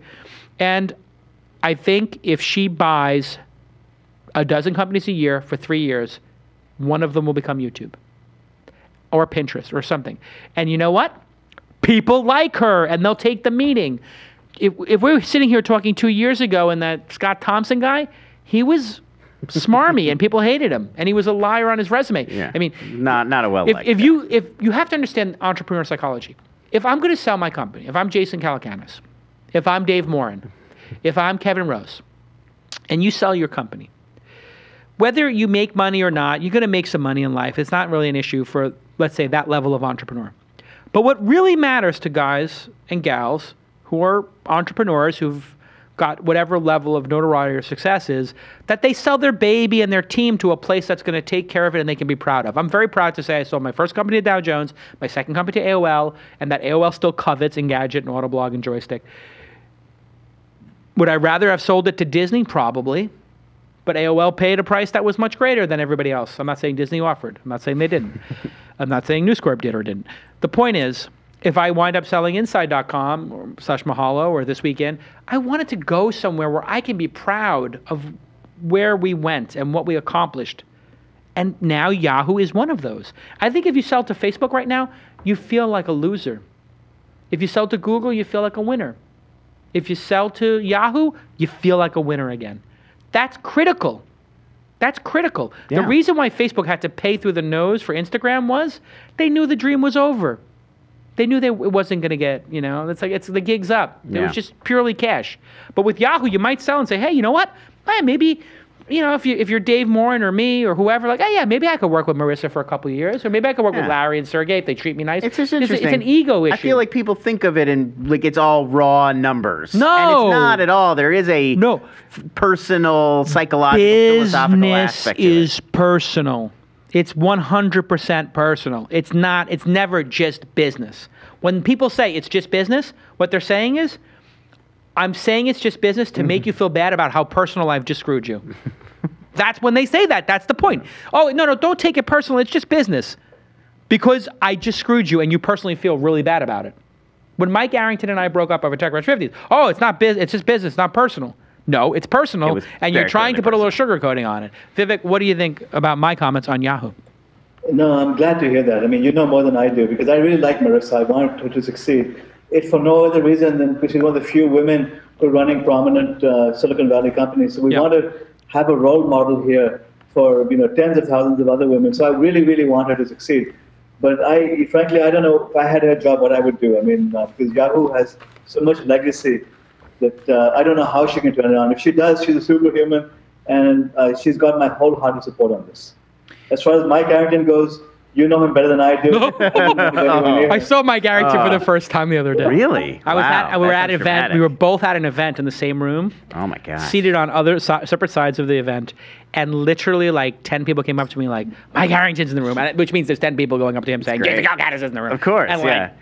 We're like on different sides of the room. Yeah. Like, and then I'm like, I just don't want to talk to him, whatever. It's Reminds me of that moment in The Prestige when like Christian Bale goes to see Hugh Jackman's performance. Anyway, like, I don't need to talk to the guy, whatever. Right. Like if I get screwed in business and somebody does it, it's over for me. I don't need to make up with him or whatever. Right. So I got on Arrington's shit list also over the battles we had about women in tech, and then the Blacks in America thing. I mean, yeah, oh my of course. God. He's declared war on me. Of course, he's like, the good news is he declares war on it. When you declare war on the 17th person or the 170th person, nobody takes it seriously anymore. It's like Venezuela when they declare war on people. It's like, like the guy Chavez, he declares war on everybody, or he gets upset at everybody. It's like, yeah, okay, put him in the corner. He's a little prickly. So that, but I think one day he'll wake up and he'll be born again. He'll say, I've been very mean to people. These are good people. I should. Wait, Mike Arrington or Hugo Chavez? What are we talking about? Who's that? Satan? Who's gonna what are we talking about exactly? Who's gonna be No, it's born really again? interesting though. So then I'm at the door talking to a CEO, and he comes walking. I guess he leaves, and he looks over. We make eye contact, Oh man. and when we look at each other, he goes, "Hi, Jason."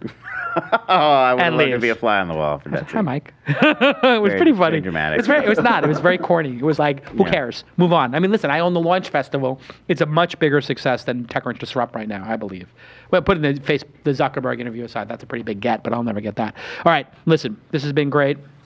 Vivek, you are a wonderful guest. Maybe we'll do one more. What's the last one? Oh, well, we could do Hurricane. We could do Sandy, sure. So Hurricane Sandy, of course, devastated much of New York City this week. Many areas are still in the midst of recovery or not even recovering. I don't know if you saw the amazing, horrifying stuff out of Staten Island today. No. Staten Island is still underwater.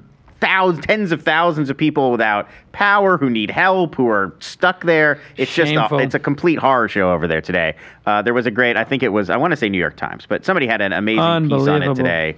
How is that possible? I'm pulling it up right now. That's what's crazy. That's what's crazy to think about. Is this like it's the same stuff to a somewhat lesser degree, but it's the same kind of stuff. It's a Reuters article called "On Staten Island, Cries for Help Replaced by a Loss for Words," and it is just, stark and horrifying what people are still going through today.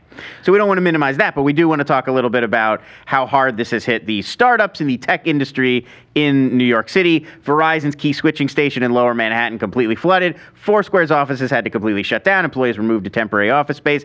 Time had basically given up on publishing their own photos and have been documenting the storm almost exclusively on Instagram. Instagram was getting 10 photos per second during the storm. Unbelievable, yeah. HuffPo, Gawker, MarketWatch, BuzzFeed, tons of other sites went down because their servers flooded. And then Uber, we got to talk about Uber. They had ended and then later reinstated controversial surge pricing in New York City to get vehicles out there in the storm, and they're waiving fees to drivers, so drivers are not collecting 100% of what they charge just to get them out there into New York to help people. What tech companies were the big losers in this storm? Who was the hardest hit? What do you think, Vivek? What can we do? Yeah. Yeah, the thing about startups is that they can work from home. Now, the problem is that I have many friends in New York. They don't have power at home as well, so it's miserable. It's sad. I feel really bad for what these people are going through because it's cold, miserable, wet, and public transportation isn't working. So it's really sad to see what they're going through. Yeah, it's pretty terrible. And it was interesting. I was on an email list, and somebody's like, "Oh my God, can we have the board meeting for this board I'm on?" And they were like, "Oh, and I just responded, oh, it's 82 degrees and sunny here for the last 8 years, And that person on the list was like, I am trying to find warmth for my child and I spent the day trying to get electricity in a warm place for us to sleep. It's a little bit of a snide comment, Jason. And I was like, Manhattan still doesn't have power? This was yesterday. I wasn't aware that Manhattan still didn't have power. And I'm like, it still doesn't. They say it's going to happen today. It's Friday. Although, some people were still being told, right, tomorrow, hopefully tomorrow afternoon, they'll get power back. Even in Westchester, all across the county, all across the region, it's really miserable over there. This is like being in a third world country. And the problem is it's so cold. It's always the poor people. Staten Island is obviously not as affluent, and then the Lower East Side. Yeah. And it's like, it can't, this kind of stuff doesn't happen on the Upper West Side or Upper East Side. No, and rich people can get out. I mean, that's the other thing. That's the other thing. People on Staten Island, where they go, their homes are there. It's not like they can go afford to stay in a hotel or whatever. Like that was the joke afterwards was Mitt Romney was suggesting, everybody go to your summer homes. That was the evacuation. He didn't say that. No, he didn't really. That was the joke, is Mitt Romney advises everyone to go to their second home. Yeah, of course. Yeah. Yes. Wow, that's big of him. Listen, on the Uber front, they did the right thing by canceling surge pricing, and they did the doubly the right thing by taking no profit at all and giving 100% to the drivers. Why is that the right thing to do? It increases demand. Right. Surge pricing is to get more drivers on the road. So on holidays, they do surge pricing so that more drivers will say, you know what, I have to work on Christmas or I have to work on New Year's. Because I can't pass up this I can't deal. pass up. Right. I pay 2.5 times on Halloween night. And that's good for everybody. And if you don't want it, you don't have to pay the surge pricing. Right, but is there something but to be you said? should not is this surge legal in a crisis. Price gouging? Exactly. I mean, you should not surge, and they realized it immediately. Right. Because it automatically kicks in. It's not like they make that decision. If demand gets too high, surge pricing goes up proportional. So it might be 1.5 times, 2 times, 2.5 times, 3 times. And they do that to get more drivers on the road. It's a very scientific, awesome thing they do. And they did the right thing.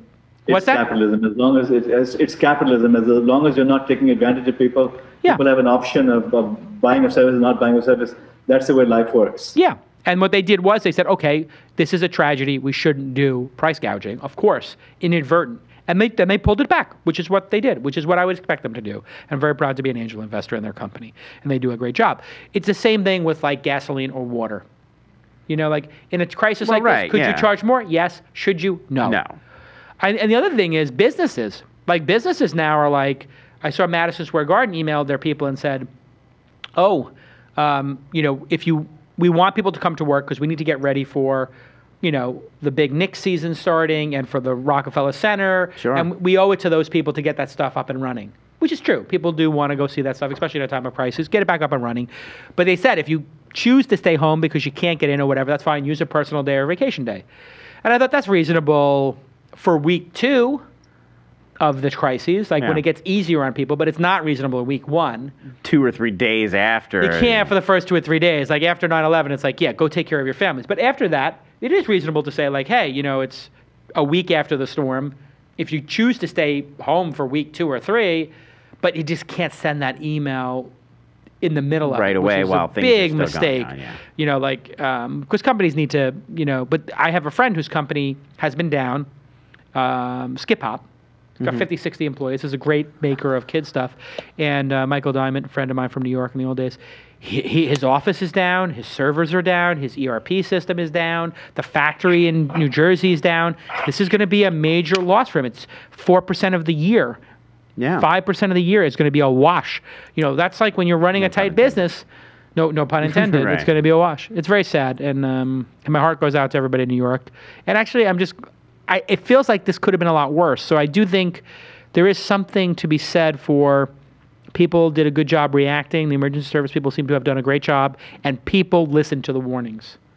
And how great is it that science can tell us 3 days before something like this that it's coming? Yeah, they knew 3 days. One of the oddest parts about the whole tragedy was how it was sort of unfolding in this painfully slow way. We had notice now, so this horrible thing is coming. The image on top of the New York Times building, like they're like, we put an HD camera on the top of the New York Times building. It was just unfolding so slow you could follow it. It is like the social media of... Yeah, this was the most covered natural disaster in history, where there was just more coverage of it going on. I was on YouTube because for our show we put a montage together of some of the most dramatic footage from YouTube. So I'm on YouTube while, it's going on. What do you think of these people putting out fake reports during a crisis? It was horrifying. And people are getting misinformation over Twitter that are... Somebody said all of Manhattan is being turned off the electricity. by Con Ed. Yeah. And they had a lot of there followers. were It got just picked all up by the media. kinds of fake stories And out what is there. what is the people dying? who Vivek, didn't what does the die. media do if somebody tweets and you see thousands of tweets being retweeted that the power's going off in Manhattan and you know half the power's already off? Do you report on that without confirmation to get people the news quickly, or do you not? I mean, and who are these people who do something like that in a time of tragedy? I know. I think they have to be a little bit more judicious and double check a little bit and use their own sources. The media has a responsibility. They just can't be echoing the garbage they hear on Twitter. Yeah, they're going to have to. I think what they're going to have to do is say, and everybody's going to have to catch up to this. Okay, there is a rumor, and it is a rumor because we've called Con Ed and we don't have any confirmation. We're going to try to get confirmation, but we're going to tell you about a rumor, and we know that people can fake stuff very easily in times of crises, and that there are sick, demented people who do that. And if this is a sick, demented person, it might be, but there's 1,000 retweets to powers going off in Manhattan. That could just be everybody's retweeting it because they want to help each other out, and it could be one liar. So if you live in an area with power, you may want to think about charging your phones right now. There's no downside to that. Like, they have to say it like that. Yeah, well, of course. But they're not saying it like that, which I don't understand. Why am I not running all these newsrooms? I mean, it's. Am I that smart, or are people that well, dumb? Yes. No, I think it's Like, really? they're I in don't mean such to say. a. Isn't that how you would say it? Sure. Isn't that how you would say it, Vivek? So why can't the media get this? Are they that stupid? To me, the only advantage that some place like CNN has left is that they have to rigorously research. They can't just say things. Twitter can just say things. I'm not saying I'm a genius. I know I'm not. Got whatever I got. 1150 on my SATs when it was bad as 1600. You got what? 14? You really want to do 15? this? I got a Let's do it. 1510 on my SATs. Of course. You're much smarter than I am. I do what I can. I try. How Vivek? What did you get on your SATs? You take the SATs? Do they have the SATs? It was so long ago. I did my MBA. That's 1600. Who would know? 1590. I'll answer 1590. Actually, believe it or not, I was really pathetic when I was in high school and school. When I was during my bachelor's degree days, it used to be a game. What's the least amount of work I could do and get a passing grade? Yeah. What were you, like a stoner or something like that in the 70s? You were a stoner? I wasn't a stoner. Okay. But I was also not a great student. I was a much better test taker than I was. The minimum I could to pass. That was always my All right, goal. listen, we have a bunch of underachievers on the program today, but the point is, I know I'm not the smartest guy in the class. In fact, I know I'm kind of towards the back of the class. But I know how to say something's a rumor or not. You just always have to, why are we putting people on the news? It's motive. Their motive is it doesn't go back to smart dumb. They're incentivized to get this news out as quickly as you possibly can. But are they incented to be sensationalistic? ABC. Are they incented to do that? You think? They're incentivized to get whatever more eyeballs. They just need their eyeballs. Even in a time of crisis, you think they're that dumb? I mean, and you sinister? are on the web. It's the same thing with unique page views. It's not really different. This is why the media is collapsing on itself. Is because they've set the benchmark at page views and viewership. Yeah, it's not eyeballs, excellence. People watching ads, and it's a race to the bottom. Listen to me. It's a race to the bottom. You ever watch the show Newsroom on HBO? Of course. This is the whole topic of the show. I saw this morning. I was in a coffee shop, and Emily Mortimer was running lines at a table right next to me. She was doing lines at the table? She was running lines from a script. That's terrible for you to say that. And out in the public? She's doing rails? Doing a rail. No, and she's reading line, and I could swear. I mean, I don't know what she was practicing, and I'm trying not to be. She's the lead. She's Maggie would be her. Yeah, the lead. Mackenzie. Yeah, she's the female. Was she in Breaking the Waves? No, you're thinking of. Who's that one? Who is? What is Emily? that actress's name? That's a different actress. You know who I'm talking about. I know. Now I'm They're sort very of sadly similar. blind. Well, they're both British. Breaking the Waves? Breaking the Waves is Emily Watson. That's Emily Watson. This is Emily Mortimer from Newsroom. But she's reading a script, and I swear, I don't know for a fact it was Newsroom Season 2, but the line she was reading were like, if you think I'm going to sit here and take this kind of abuse, I'm like, she's got to be talking to Will McAvoy right now. There's no other way. Anyway. So now here's the thing. You guys are having too much fun over here. Sorry. See, what they need to do, this is my suggestion for Google. If I type in Emily Watson and Emily Mortimer, when you type in two people's names, they need to split the page down the middle and show them both. That should be the new default. Yeah, there's Emily Mortimer from Newsroom. Right here. That's Emily Mortimer, yes. And then that's Emily Watson. Okay, so we have it right here. Here we go. Yeah. Okay. They look fairly similar, and they have the same first name, and they're both British. All right, wait, is this the same thing here? Is that That's Emily? also Emily Mortimer. That's Emily Watson. They look exactly the same. They don't look that similar. Look at the eyes and the nose, a cute If little they didn't nose. have the same name, you would probably not be. All right, well, that's why I was confused. I thought she was the same one from Red No, I Dragon. understand. And then that's Emma Watson. That's where the Wait. page. They also had Emma Watson up there who plays Hermione Granger. Oh, no, that she doesn't look in the anything Harry like Potter movie. All right, She does listen. not look No, like not at all. All right, listen, Vivek, you are a great guest. You always tell it like it is, and that was a great Anytime. discussion. Everybody follow Wadhwa, Wadhwa. And you're still writing for who now? Washington Post? Washington Post, Business Week, you name it, I write. All right, everybody go to Washington Post and check out his stuff. And this is Go to my website, wadhwa.com. That's the easiest Wadhwa.com. way. That's what you follow, and you follow him on Twitter. But this is my specific command to the super fans. Anytime Vivek writes something for Washington Post, I expect everybody to tweet it and Facebook it and Google Plus it. As loyal soldiers of the program, you got to Please. support the guests. Please do. No, seriously, that when he renews his Washington Post contract Yeah. and they see an extra 25, 50 super fans retweeting it, it's going to matter. He asks for more money. That's why they're super fans. That's what make a fan into a super My fan. super fans are the greatest. They'll do anything. They're very dedicated. All right. Now, listen, don't forget, we're going to take a quick 30-second break while we switch over, and SourceBits is going to show my new crowdsourced app. It's Nice. breaking news. We're going to do crowd-funding app in just about 2 minutes at Lons, L-O-N-S, on Twitter. And there's actually going to be no break. We're going to go right to it, but I'm going to take about 10 seconds myself to have a drink of scotch. So, and thank you, Lon, for pleasure. helping out with the news. Happy to be here. We'll see everybody. Hey, Jason, thanks for having me on. It's always a pleasure. Always a pleasure. I'm a super fan, so. Oh, I'm a Yeah. super fan of you. Look at this. Big group hug. All right, thanks, Vivek, and thank you, Lon. We'll see everybody next time. All right, Bye-bye. so as people know, I do the launch conference, and I did TechCrunch 50 for 3 years, broke up with Mike, did the launch conference. This is going to be the 6th year of the launch conference. It's been going great, and here is the new website. As you can see, MailChimp and Wilson Sonsini. You may have heard of them. And we got a bunch of other sponsors who are joining. You can go to festival.launch.co or just go to launch.co to see the festival site. And it's really fantastic. Lon, you can stay if you want, or you can go. Oh, okay. I didn't know. No, stay if you want. I would love to have you stay. I'll Give hang feedback. out. Yeah, hang out. I just don't want to keep you here if you can't. So anyway, the festival is going to be 3 days this year, 4th, 5th, and 6th of 2013. And there'll be $2 million in prizes again, I estimate. You know, we got last year $1.4 million was committed ahead of time, but actually $2.5 million was invested within, the day of it. And we have great judges and great people at the event, great energy, and it's going to be the best year ever. We've got great partners like SourceBits, Tagged, WebConnects, and we're going to be doing 2 things. Number one, we're going to have 3,000 people in the audience. It's going to be the largest audience in technology. And the way we're going to do that is I'm giving free tickets to any founder who wants to come. Now, I'm going to upsell you on a $400 ticket to get you to go to lunch and to have first 50 rows of seating with Ethernet and everything. Yeah. If you don't pay for your ticket, it's a free ticket. You have to be qualified. So if you try to sign up and you're a lawyer or whatever, we're going to ask you for your LinkedIn page. You have to Facebook log in, all that stuff. So I just want, for founders and people who are aspiring to be in the industry, you work at a big company and they won't pay for your ticket, you come, you be my guest. Because I'm not trying to make a profit off this. I'm not trying to price gouge like TechCrunch Disrupt for $3,000 or any other company that's price gouging startups. So that's number one. I'm going to have the largest event in the history of technology. The largest audience live.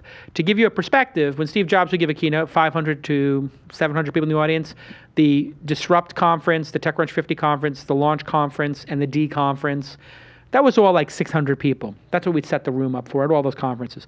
This is going to be 1,500 to 3,000 seats. We're trying to figure out exactly how many we can fit in the seats, but it's going to be at least 1,500, 2,000 people in the seats. That means if you launch your product at the Launch Festival, you are going to get thousands of users. Yeah. So yeah, I'm in my career, Lon, what I'm trying to do is challenge myself, like a stretch goal.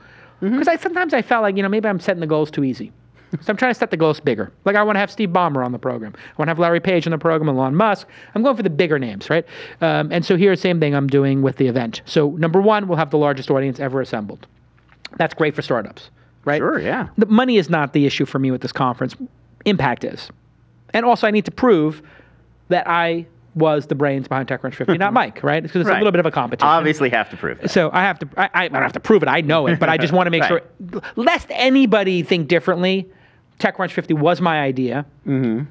Mike asked me to do it with him, and I did 95% of the work. Putting that aside, The world should know.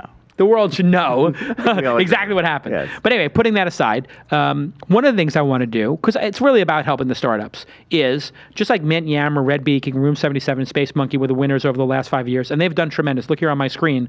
You can see Mint was sold to Intuit for hundreds of million. Yammer sold to Microsoft for $1 billion. Red Beacon was sold to Home Depot probably for hundreds of millions. It's not disclosed. It will be soon. Room 77 raised $10 million and more since then. Space Monkey raised $2.5 million or more. I was one of the investors in Space Monkey, not an investor in any of the others like an idiot. Should have been. So we have this incredible alumni, and we've had incredible judges, and it's been a tremendous success.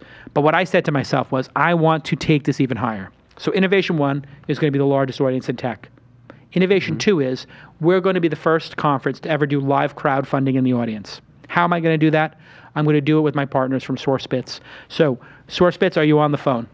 Do I have you guys on the GoToMeeting? Hey, guys. Hey, hello. Hey, guys. So you guys as excited about this as I am? Of course we are. We've been listening to you getting, pumped up right now. Exactly. So introduce yourself, British accent. Yes, my name's Gary Howe, and I'm the partner, and I lead the the design team at SourBits.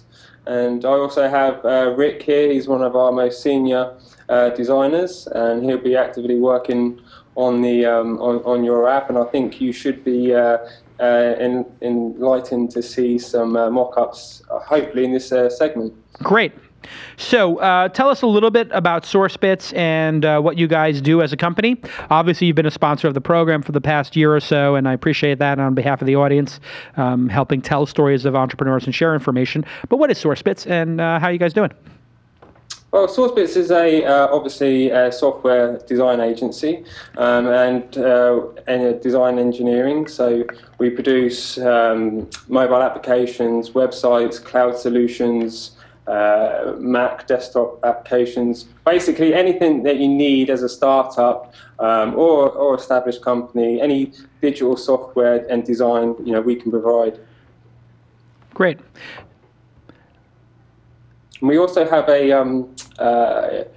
really nice video that we're really proud of, and we just released an update to our website, which I'd recommend everyone go and check out if they want a more detailed explanation about what SourBits is. And that can sum up SourBits a lot better than I can in 1.5 minutes. Let's talk about our project. What is the purpose, and do you have some of those mock-ups? You want to bring up a mock-up and explain what we're doing as you understand it?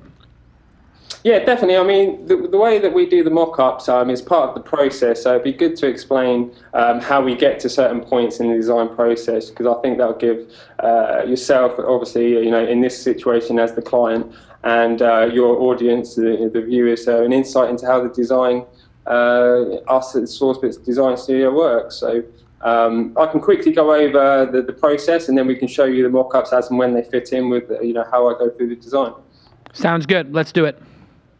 Excellent. So the way we do it, we have particular phases. In the first phase, I can quickly go over all the phases, then I'll drill down into the details into them. Feature discovery, that's arguably the most important phase, because that's when we have an initial kickoff call, understand what the project is all about, directly firsthand with yourself as the client. I introduce you to the team, and then I also introduce you how we manage the project going forward. And that once we establish that sort of relationship, and we know about the project, we know what features are going to be in the project. We question why the features are going to be in the project. Obviously, from coming from the design perspective, from a user experience, we don't want any redundant features in there if they don't need to be. We establish all that, get the form that good relationship, collaborate always, and then we take that sort of a collaborated and approved feature list, and we move it into what we call the functionality map and wireframes. And the functionality map gives us a sort of like a spider diagram of the whole scope of the app, so we can see that how important some of the flows are going to, some of the screens are going to flow together, where the features arise, and how the apps basically look. So we can. The important thing about design engineering is that the development team is always collaborative with us as well. So at every single stage, we're working closely with the client, closely with the development team. So There's no surprises. Everyone knows exactly how big the scope is. And that is what the functionality map shows. It shows the developers how big this project can be. And it shows you that we understand exactly how all the features are going to relate together. And once everyone's happy with that, we move on to the wireframes. And the wireframes are basically skeletons of the screens of what you're going to see hopefully in a minute. And that gives everyone the understanding of all the transitions that are going to be in the screens, how it all, the buttons interact, how many innovative features we can sort of put in new ways we can explore transitions and gestures, etc. And again, the development team is closely involved with that, so they know it gives them basically a skeleton, so they can start building and developing the app while we move into the next phase, which is the visual design. And that's where we obviously inject our, which is pixel perfect graphics, make it beautiful, produce. Typically, it's 3 different visual design directions where we show you 3 different approaches. We work together with you to see if you do like a particular one more than you do another, and then we'll obviously tailor in that direction. And as we develop that, the design team are sort of building out the app to keep it efficient and keep the timelines met. And then once you're happy with the design direction, we'll roll that out across all the other screens that we've produced in the wireframe stage. And last but not least is the implementation. So once all the screens are designed, we'll slice them up, produce a spec document, so the development team knows exactly to the pixel where to align all the graphics and all the slices in the most perfect order. Purely because we can do the prettiest designs ever seen in a PSD, but unless the end user is going to see it on their device, there's no point. It's a waste of time. So we have to make sure that spec document and them slices and the development team all have that complete understanding that this is how it should look, and pay that attention to detail. So in a way, you have standard. Just to summarize, you have to challenge me also as the client to really make decisions. I mean, that is a big part of the dynamic, isn't it? Like, because clients, because you can do anything, this process can be never ending. You've got to take all this chaos that can be a person's ideas and really start to narrow it down into a product. All these, this system is a way for you to get people to clarify their thinking, correct? Definitely, and that's why the involvement with the client is so important at every stage of the design process. And you just touched upon it. The key is focus. You can have loads of cool ideas, and that's great. But if you overload it and make it too big in scope, one, you're not going to meet your timeline, and two, it's just going to confuse the users. It's always so important to focus on what the core user experience is. And don't lose sight of that, work towards that. And that's why it's so important to have that rapport with the client, so we can, any ideas that you and features that may come up with that don't quite fit, have the confidence and trust in us that, this is the reason why we're parking it for this release. Let the users get established with the core features, with the focused features. And then, the beauty of technology is you can always update, can't you? So, okay, so let's talk about the product. Obviously, my goal is to have, just so people understand, Lon, is I want people to, when they're at the event, take out their phone or at home. Sure. And say, I am an accredited investor or not an accredited investor. Oh, I have the keynote here? Let me pull that up. Hold on a second. And so if they pull up, hold on one second while I do this, then they could say, they answer the questions about it, right? Sure. So you have to have a certain number of, where is Keynote? Somewhere down here is Keynote.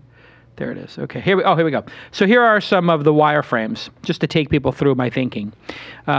You sign up for the app, and it says, hey, are you an accredited investor, right? There you go, boom.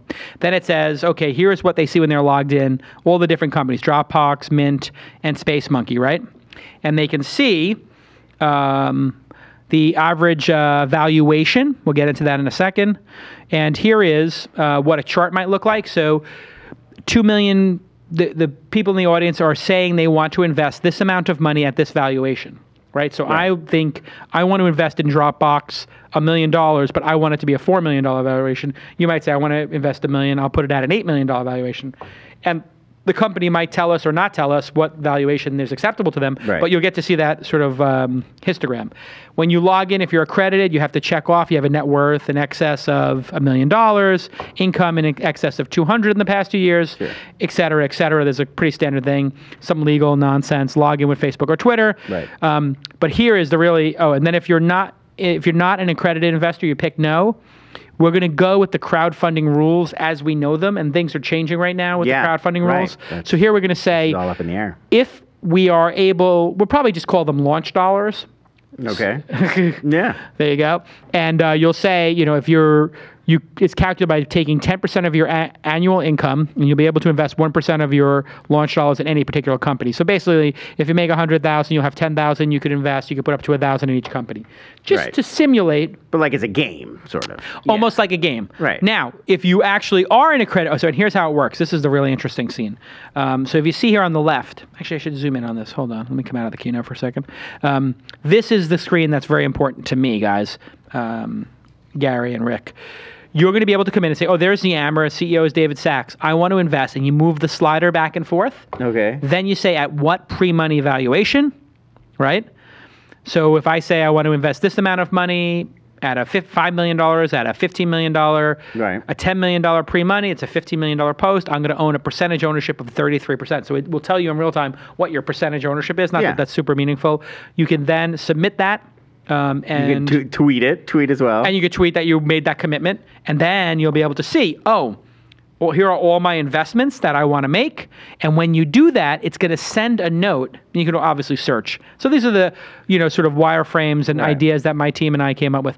Now, you're going to, when you submit that as an accredited investor, it will go to the founder in an email and say, hey, David Sachs, Lon Harris is an unaccredited investor but wants to invest $1,000. Jason Calacanis is an accredited investor. He wants to invest $25,000. They'll get that information in your contact info. So if they want to meet with you, we're just forwarding you on to them. You showed some interest. You can talk. I don't know if that's illegal or not. I don't know if I'm going to get arrested by the SEC, but if I do... I don't know if that's illegal. That'd be hey, listen, if I get arrested, I don't care. You know what? If I get arrested... Famous last words. Who cares? The SEC is going to arrest me because I'm helping startups raise money. I mean, that's why everybody comes to the event anyway, is they want to see the new thing. This will be great boilerplate for your first jailhouse interview. If I go to jail, I'd be like, I'll be Martin Luther King in jail because I help startups. That'd be one way to look at it. Yeah, absolutely. No, it's ridiculous. Come on. I mean, you're going to arrest me because... No, I don't think you'd get arrested. I don't think I'm going to get arrested. I think it's a slim chance. It would be horrible irony if you get arrested for helping people invest in startups and all of those Wall Street people who built Can you imagine? I'm getting led away in cuffs. They're scot-free. Letting away in cuffs to go to Alcatraz from the San Francisco Design Center. Because one guy. Okay, guys. So we saw the mock-ups. Gary, now, do you want to reveal some of the first designs and walk me through it? Yeah, I mean, I can pass you over to Rick because he's the designer responsible. All right. And I think they look great, and I'll let him talk you through. Have you seen these before? Or is this the first time? This is a reveal. Reveal to me. Go ahead, Rick. Tell me your inspiration. Should we start with the first one? Sure. C1? Okay, yeah. Here, make sure I got the right... Yeah. Hold on, let me pull this up here. Okay, so is this the right one? Yeah, that's the right one. Okay. The main idea behind where we were going with this direction was we wanted to kind of play off the excitement that's going to be present. A lot of the announcements is going to be very exciting. We don't want it to be very style. We don't want it to be very businessy. We want to play on that excitement, that new jazz, that new sparkle that's going to come out when guys say, this is what we're doing. Right. So we have kind of a lot of playful elements, and we're layering the app here so that it's very simple to start with, and then you can drill down into the information like you presented in your concepts. Okay. And so what I'm seeing here is light show from Lampside. That would be the product from a company is just announced, and is 29 million or 29 minutes. What is that? 29 million. Got it. So that's the amount of money they've currently got committed. Yes. Got it. Okay, fantastic. And it's got that nice, I see that swoosh, the stars are going to be going around. Is your inspiration there like launching to the stars kind of a thing?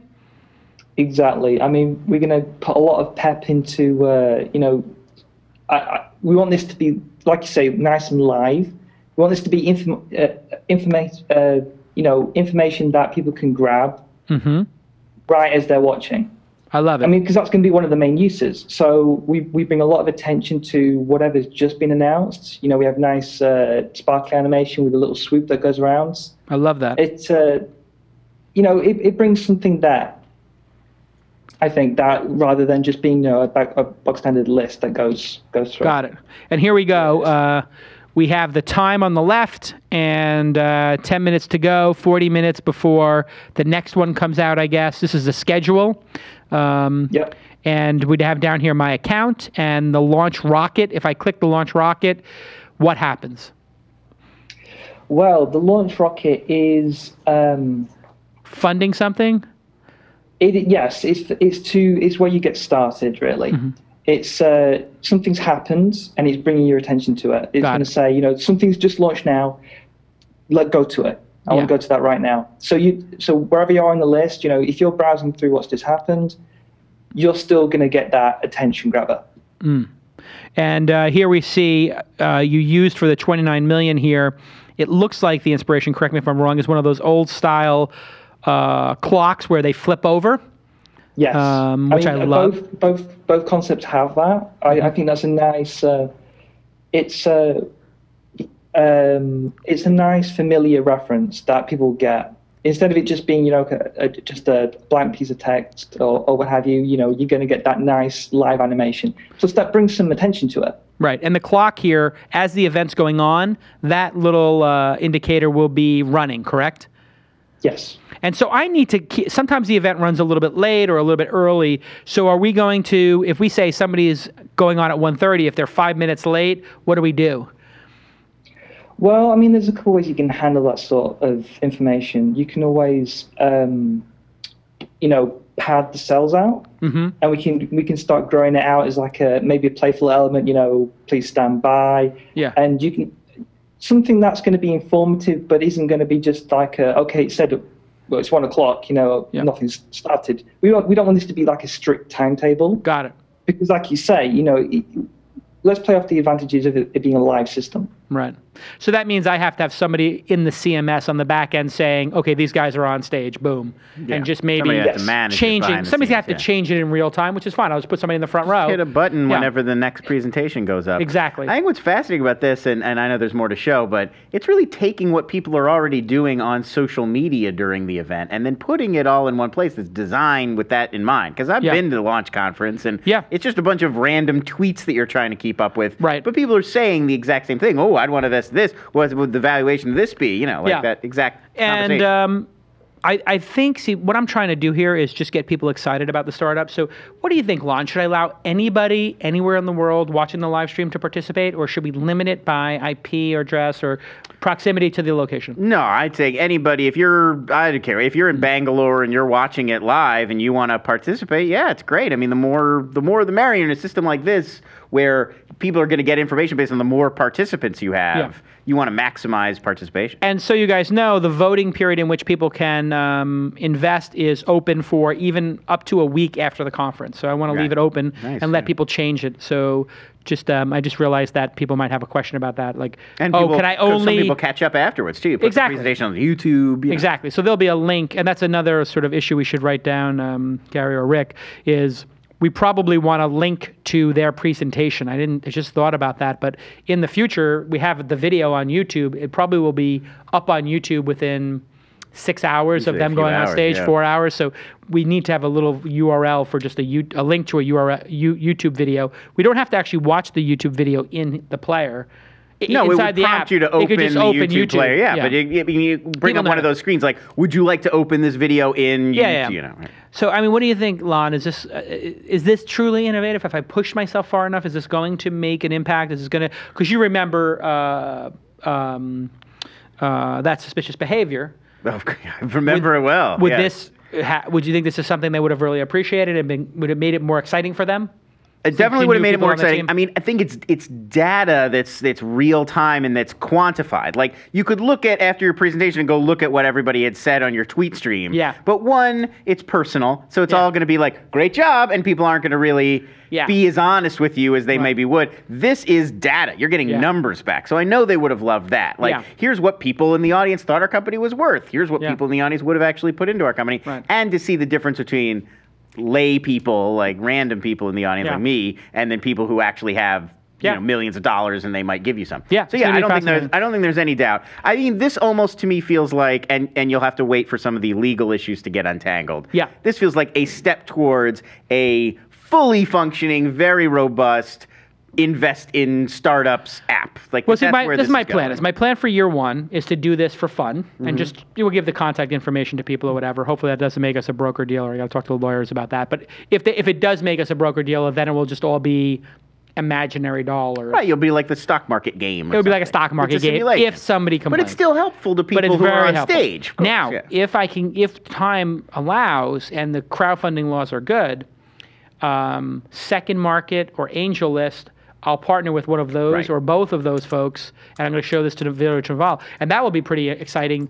Maybe in a year from this event, so 2014, we could actually have the transaction occur here.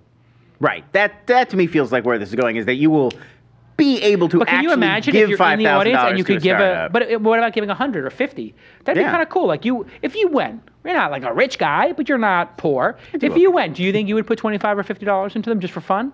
Sure. I mean, Kickstarter. Honestly? I put money into Kickstarter. How many Kickstarters have you done?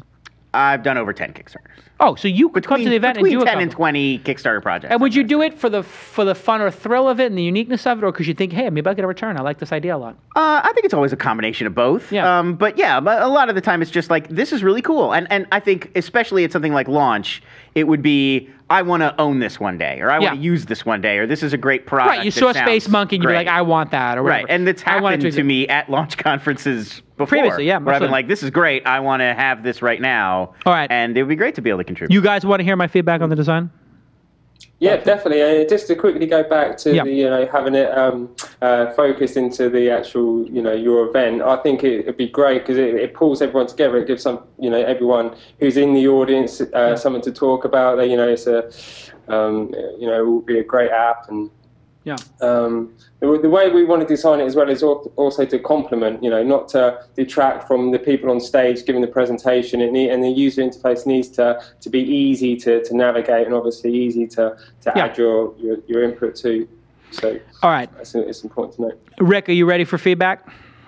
Yes. As a designer, they're sitting down. They're sitting down, so they're okay. Go easy. All right, I'm gonna give real honest feedback. Cool. I'm known, Rick. You understand? I'm known for being honest, right, Rick? You can't hurt my feelings, honestly. I just want to say right now exactly how I feel about this, and I'm sorry that I have to be blunt. I love it. I love it. I am getting goosebumps looking at it. It's, when you open a present at Christmas, or you get that brand new car, or like somebody like the chef brings you dessert for free, and like the beignets come and you didn't order them. This is like for me getting beignets with the caramel sauce, and I didn't even ask for it. Wow. With the dark chocolate and good the feeling. Caramel, I am so effing happy right now. It's unbelievable. Like, I'm looking at it and I'm just so happy that somebody cares enough to add to my idea. That's the best feeling, because I'm looking at it and I see that light show and somebody took the time to say, you know what, it's about space and rockets and launch, and that's the aesthetic, and it's just announced, and we're going to make it exciting, and we're going to use those old style things that flip, all those little things. Like, I'm really just excited that somebody gets my vision for this, and they're designing it with a design that is appropriately gorgeous and fun, and it's gonna add so much to the event. So really, Rick, my hat's off to you and your team. It really has exceeded my expectations, and I'm being genuine about that, because I thought you were gonna come back with okay, here's like the minimum like design standard.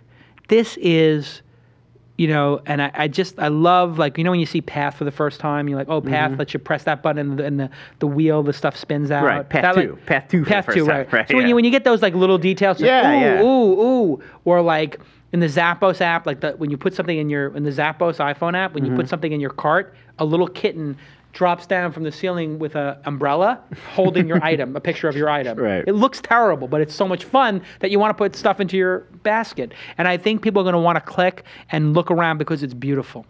And I really think that design-led engineering is the way to go. So, Rick, I just want to say thank you. This is beautiful. Well, I'm very pleased that you're happy. It's like Gary touched on earlier. It's very much about trust. We have to trust you that you know where to stop feature-wise. Yeah. And you have to trust us that we know what we're doing and we can make it great. Because that's what we want to do. There's no point in us, pumping out rubbish because that harms both of us. I'm so happy right now. Where are you guys based? You two guys? UK. Well, we were based, in the UK near London. Obviously, we have an office in San Francisco.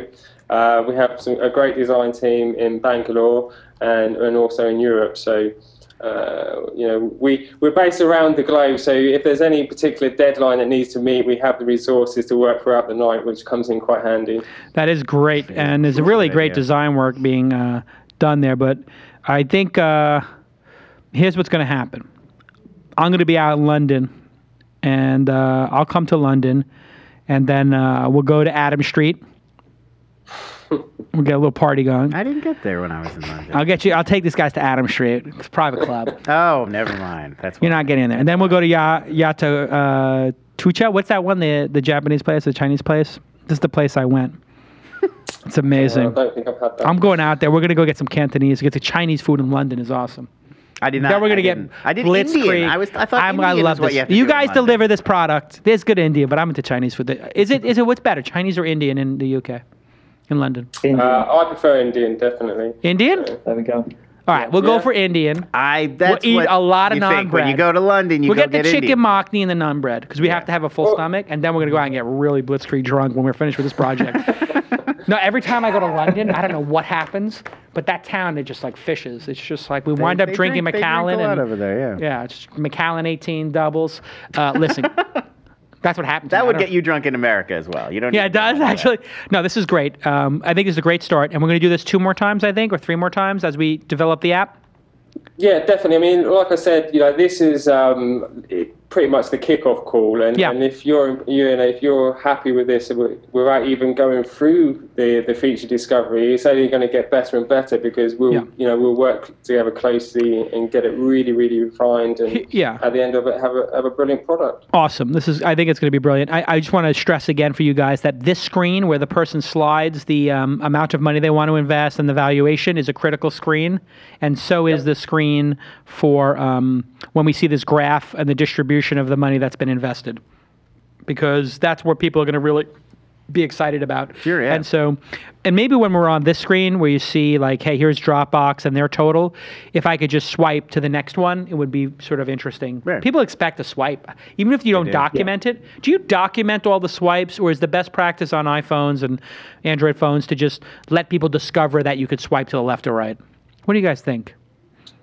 Well, I mean, if it's native to that platform, like you said, the iOS, it's native. Everyone knows to swipe, and you incorporate it with the understanding that the user base is knowledgeable enough that they are going to use it. Yeah.